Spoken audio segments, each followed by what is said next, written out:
You can see on our screen here what some of the results were shaping up. Of course, we were talking about Buttigieg leading the field. But when you look at, Anna, sort of where some of the other contenders landed, Sanders really wasn't far behind. However, Warren did slip pretty significantly. And then some folks you have like Biden and Klobuchar really did tend to sort of fare a lot worse than what some people had thought. When we talk about the Iowa caucuses, it's not always about necessarily who comes out on top, but it's also about the folks who get squeezed out of the process. Do we have any sense as to whether this is going to shake out some of the folks maybe that we see on the right of our screen there?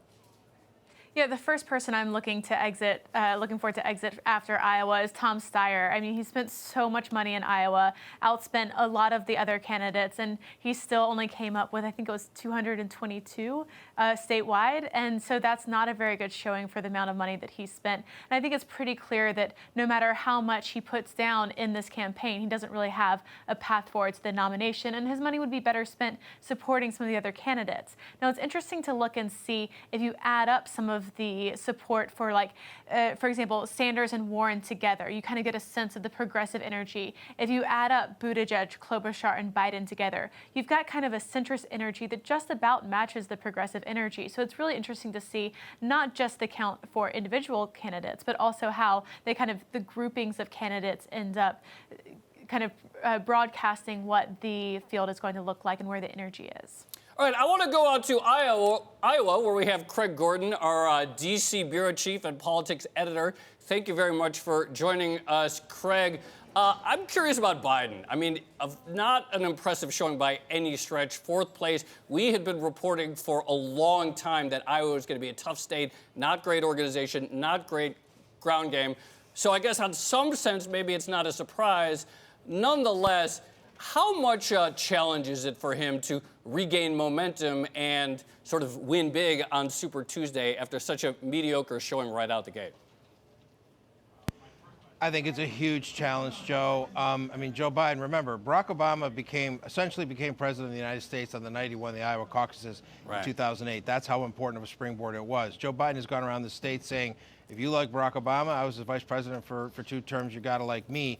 To come in fourth place, I'm sorry, the only word I can think of is embarrassing. Joe Biden's a lifetime Democrat, a stalwart in the Democratic Party.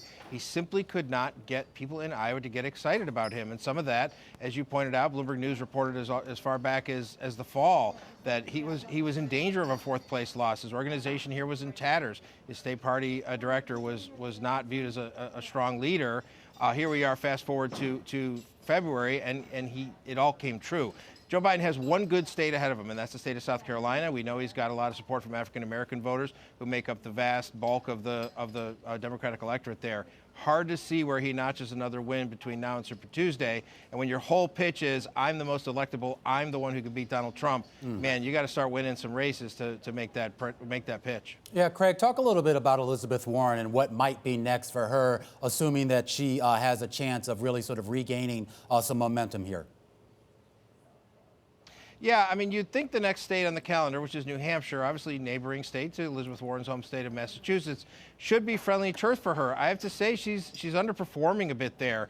Bernie Sanders, who, again, people may remember in 2016 beat Hillary Clinton quite handily in New Hampshire, is also leading heavily in New Hampshire there in 2020. Pete Buttigieg doing well, Biden actually not doing terribly there.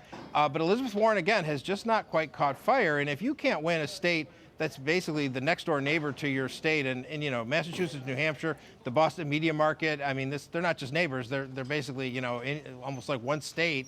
If she can't win there, again, I don't think she picks up steam in South Carolina, Nevada, Super Tuesday. A little bit hard to see how her path gets any easier from here. So obviously, okay, so it appears on these preliminary results that from a delegate standpoint, Pete Buttigieg is leading or may have won Iowa. We'll see for sure when we get all the numbers.